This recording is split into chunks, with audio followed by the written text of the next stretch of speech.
Yo, what's going on, guys? KrispyFlakes here. So, as we all know, the NBA trade deadline is a couple of days away, and with that being said, there is going to be a ton of different trade rumors and proposals and trades that are accepted, rejected, all that good stuff, man. Probably too many to cover individually, unless you guys want 50 videos over the next 3 days, which I'm sure some of you guys do, and I'm sure some of you guys probably don't, man. So I thought what I would do, over the course of the next few days is just every once in a while, do a reaction to the latest trade rumors. Then once the trade deadline passes, man, I'm gonna start doing rebuilds and all that stuff again, of the updated looking teams, man. So before we get going on this, man, I do want to say real quick here, rest in peace to Elgin Baylor. I was preparing to do this video. I'm using this page, Legion Hoops, who they do a great job covering rumors and stuff like that, man.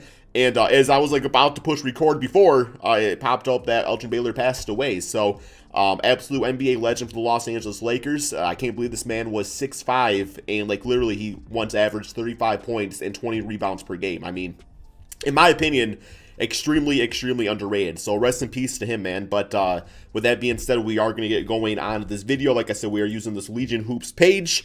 So all the rumors that they post on there are the ones we're going to be covering. I'm sure there's plenty more out there. But yeah, this is what we are going to use, man.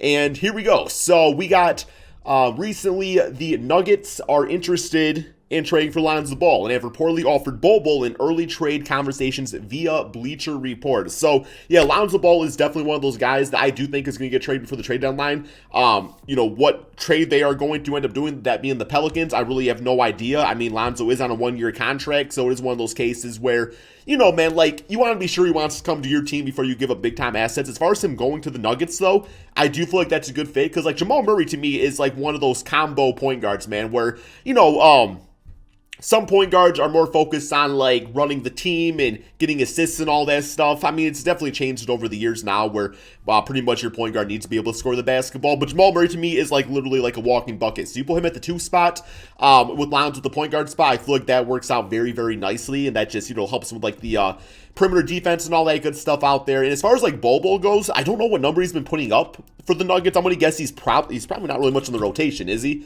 Here we go. Let's pull up Bol real quick here. So this season he's played 18 games. He started 2 games, and he's averaging 2. Okay, so he's not really playing, man.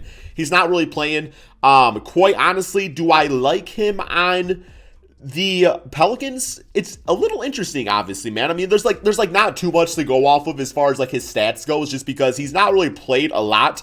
I do remember last year in the bubble he was playing a little bit, and that was kind of fun and exciting. But yes, per 36, which is kind of a bad indication of how good an NBA player is going to be. But it's the best we got right here, man.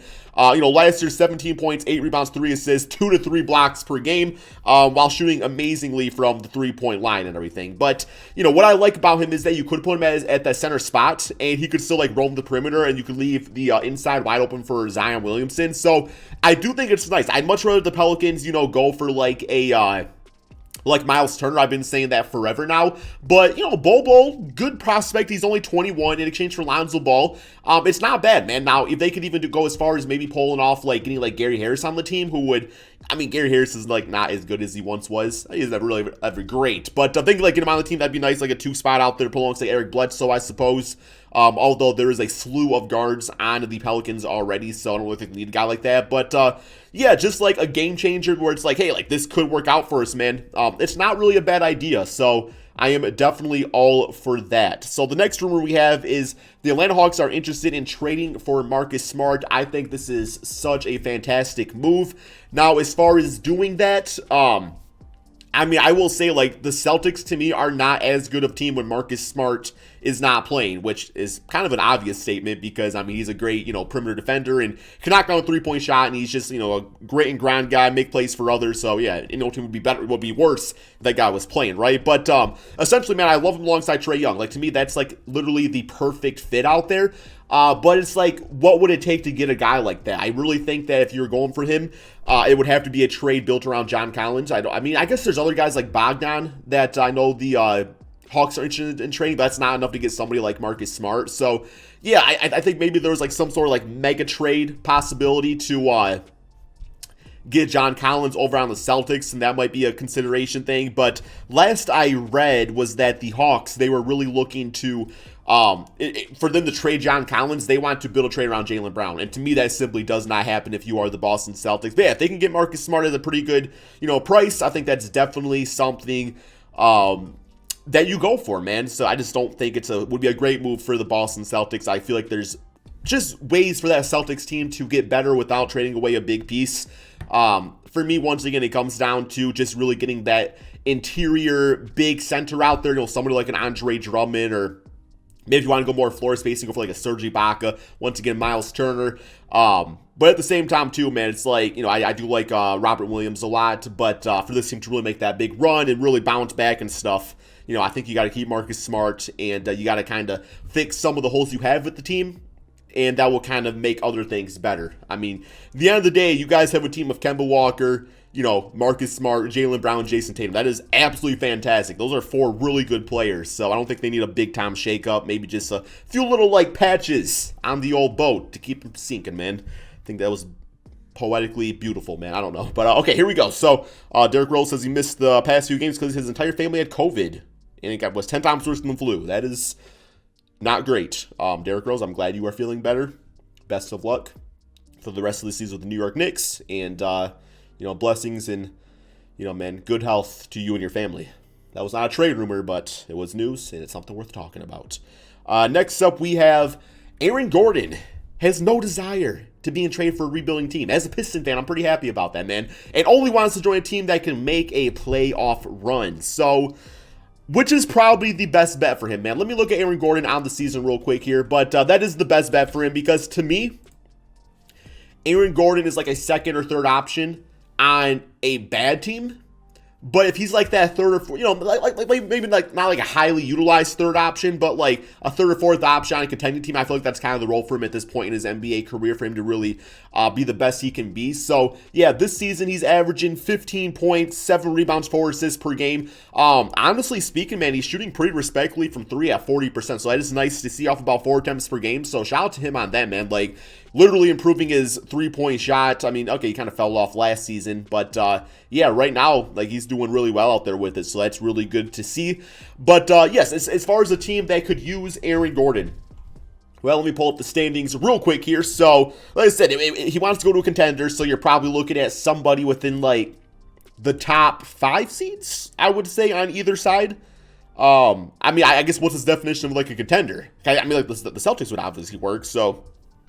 But I don't really think the Celtics need a guy like Aaron Gordon on their team. So the Miami Heat, I wouldn't mind that, him playing that 4 spot out there, which was last year played by Jay Crowder. Rebounding-wise, I think Aaron Gordon says he was averaging like 4 or 5 rebounds, so it doesn't exactly help them in the rebound department.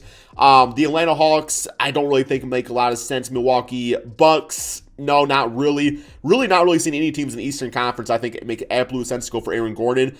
Western Conference, I wouldn't mind the Utah Jazz getting a little more athletic out there with Aaron Gordon at that 4 spot, especially if shooting the 3 well. That would work out nicely alongside Rudy Gobert.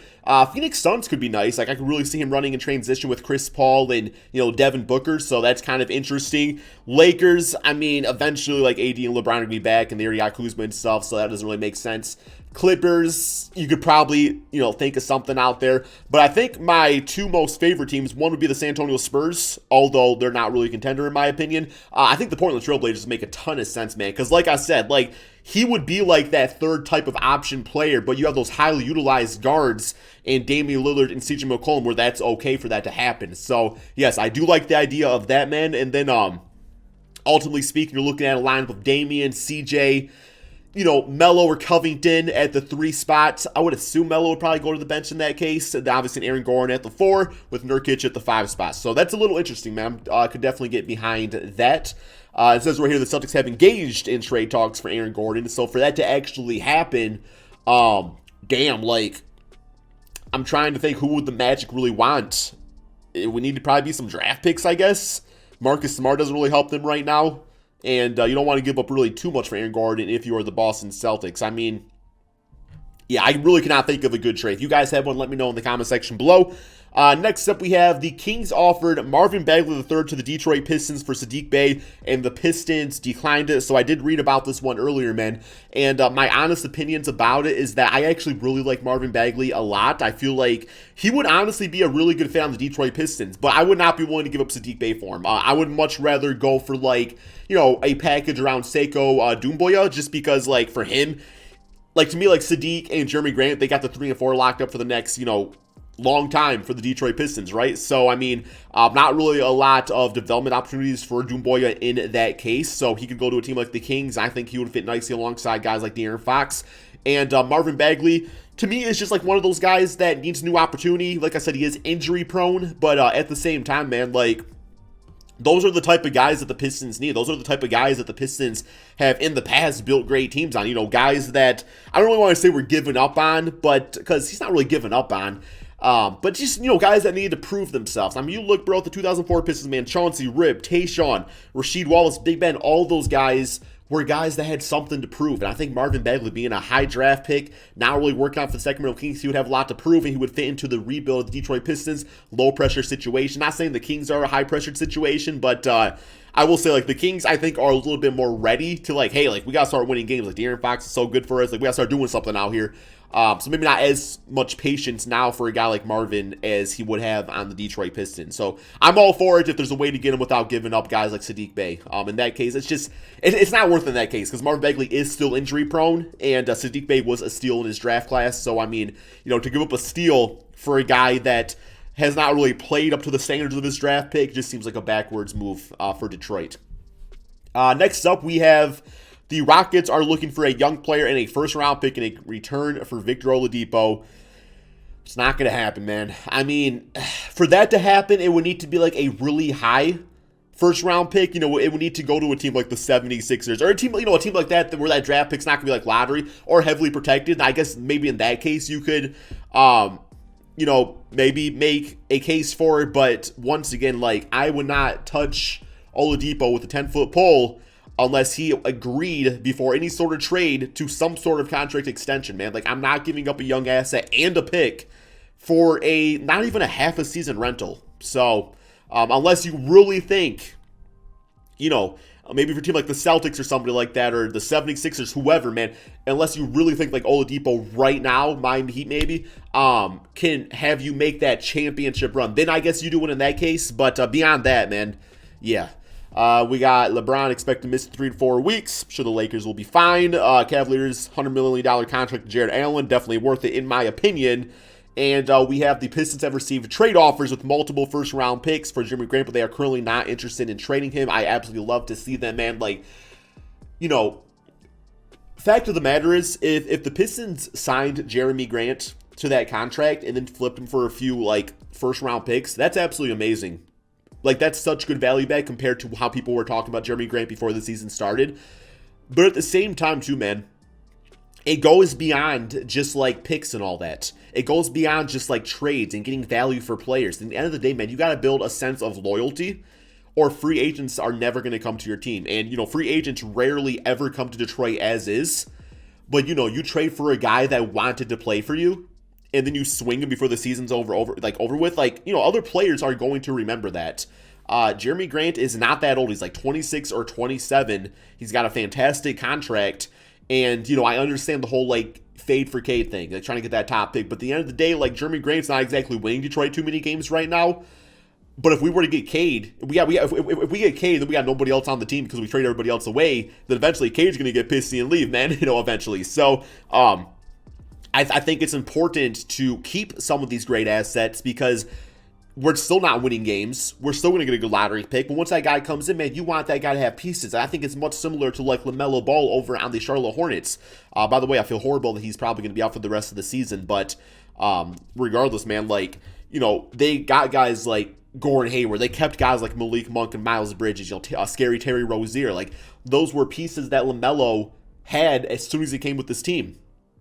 And it made him a great player. I mean, obviously, he made himself a great player, too, but just having those guys, it really helps out any rookie point guard, too, man. So, yeah, I'm all for keeping Jeremy Grant. I mean, if there's, like, some mind-boggling trade, then sure, I guess maybe you can make a case for it, man. But at the end of the day, bro, I'm all about the loyalty, too. So, what do we have next here, man? I feel like this is pretty much the end of it. We have the Warriors have shown interest in trading for Hawks guard Bogdan Bogdanovic. I actually do like that move. I think they were actually interested in him before. But what I like about Bogdan is that he can be a six-man. Like, I feel like he's done that in the past, and I feel like he was pretty good in that role, you know, going back to his Kings days. So, for now, he'd be a great starter alongside Steph Curry. Well, I don't really know how long Steph Curry's supposed to be out for, man. But, like, I read something, it was the season, then other people said, like, it's not that long. So, I don't think it's too long. But regardless, like, He'd be a nice short-term fit alongside him. And then once Klay Thompson comes back, it's like you do have Bogdan off the bench, which is going to help their bench load out a lot, man. So that's nice. And then last but not least, we have Aaron Gordon has officially requested trade on the matching we've been exploring offers for the disgruntled forward. So, yeah, we obviously talked about that. Not too much more to say. But that's all we got for the trade rumors here, man. So, yeah, when there's another big list of them popping up, I'm sure I'll probably do another video. Don't know if it'll be today or tomorrow. Depends on what pops up. Or, you know, if there's like an individual trade that actually does happen, I'll probably do a separate video about that. But, yeah, that's all we got. Thank you all so much for watching. I don't know what that is, bro. Peace out, my friends. I don't know what that was, bro. Peace out, man. Okay, that's all we got.